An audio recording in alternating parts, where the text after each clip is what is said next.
Today we're talking about the 2013 crime comedy movie, We Are the Millers. Before we start, be sure to drop a like and leave a comment and of course subscribe. Let's start. So what happens when an exotic dancer, a local peddler and an unsuspecting neighbor get together? Let's find out. The scene is set in an apartment. Our main character David is passing the time, indulging in online videos. As he's packing bags of devil's lettuce, David's a popular jazz cabbage dealer, judging by the many hookup requests buzzing on his phone. Within no time he's up and about on delivery from a fateful encounter with a former schoolmate. We find out that David has been slinging that since his heyday. David's back home after a long day. He runs into his neighbor Rose, and she works as an exotic dancer but has a couple financial issues. She hasn't been able to meet her rent. The sour banter between the two is confirmation enough of the dislike the two have for each other. We also meet Kenny, David's teenage neighbor, who's eager to get rolling now that his mother's out of town for the week. The unfolding events thereafter are the beginning of the end for David.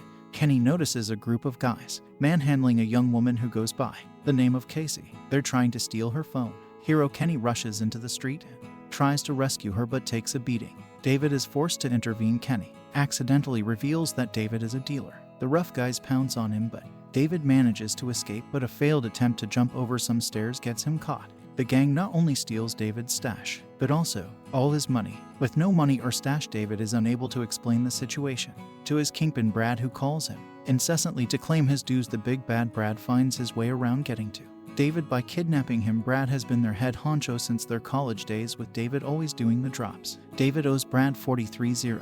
To repay him, Brad makes David go to Mexico to try to smuggle in what he alleges is just an inkling of reefer. In return, Brad promises to give up the money owed to him and pay David $100,000, with the alternative to the ultimatum being losing his life. David really doesn't have a choice but to graduate from being a little leaguer to swimming with the sharks. David's dropped back home and he shares his predicament with Kenny, trying to create a plan on how to bring in the goods with no luck. Suddenly, a family of 4 who are touring the city in an RV van stop to ask David for directions. The idea strikes David like lightning. He'll use the aesthetic of a tourist, complete with a made-up and innocent family and a touring van, to smuggle the greens across the border. The wheels are set in motion. David's first stop is to see Rose at her workplace. He wants her to play the mom, with an offer of $10,000 on the table. Despite David's enticing offer, Rose fervently refuses to be part of this scheme hatchery. David's only hope now is Kenny, but they need a female presence to escape any suspicion. Kenny suggests that they talk to Casey, the girl they attempted to rescue previously. Casey's on board. Meanwhile, an eviction notice pushes Rose to the edge, and she appears in the plane at the 11th hour, perfectly disguised as the amazing mom next door. Thus begins the story of the Millers, a seemingly ordinary touring family with an outrageous plan bubbling under the surface. The Millers finally make it into Mexico with their RV. They try to blend in but somewhat stand out like a sore thumb. Actually, David is on location to pick up the goods, using the alias of Pablo Chacon given to him by Brad. Davin is taken to where the cush is at. The alleged smidge turns out to be tons of grass, causing the rest of the family to panic. David also kind of feels betrayed and quickly calls Brad to give him a piece of his mind.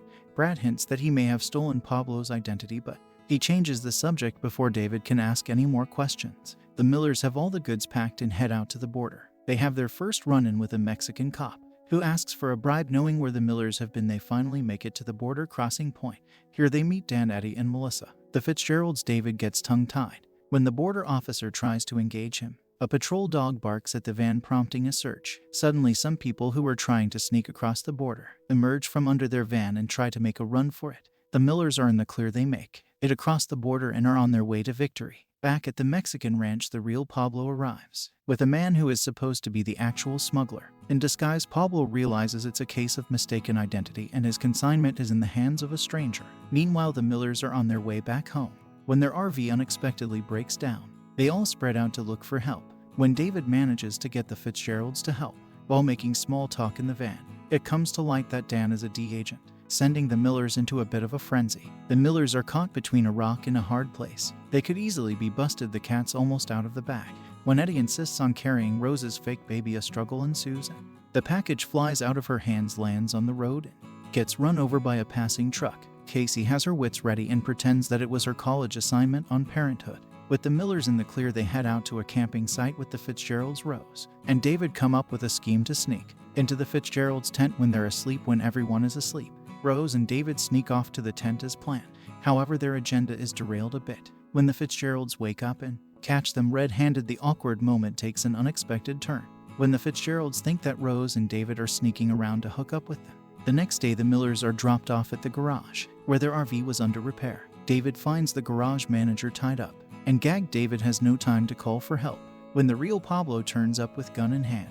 They're all under siege. The Millers end up admitting that they're not a real family. When Rose tells Pablo she's a stripper, he's in disbelief. Rose offers a free show that's enough to distract Pablo, and they manage to escape. Kenny takes the wheel and they're soon out of the sticky situation, but he loses control of the wheel. At that time, unknown to him, a giant spider in the fruit basket given to him earlier crawls up his shorts. They end up at the hospital despite David's fear that their plans will be derailed. While Kenny has been at the hospital, Rose and David have gotten to know each other a bit more.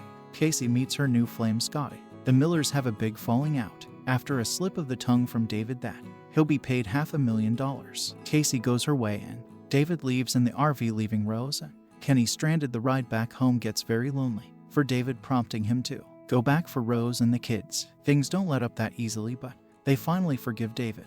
They're about to get their van when they bump into Eddie and Melissa. Things get awkward and Kenny spills the beans to Eddie and Melissa on their whole operation. Dan gets wind of it and wants to arrest them, but Pablo pops up ready to stake his claim. Fireworks provide a welcome distraction, and David can disarm Pablo in one swooping heroic act. The socially awkward Kenny becomes the all-time hero and knocks out Pablo. Dan releases David in favor of the bigger fish. They partner to arrest Brad in exchange for his testimony and witness statements. David is placed under witness protection with the rest of the Millers. The Millers are now living in a suburb with their lavish compound, only they can't completely let themselves go because they're under watch. So what did you think of this movie? Let me know in the comments below. And of course, be sure to like the video and subscribe to the channel so you don't miss the next recap. Till then, thank you.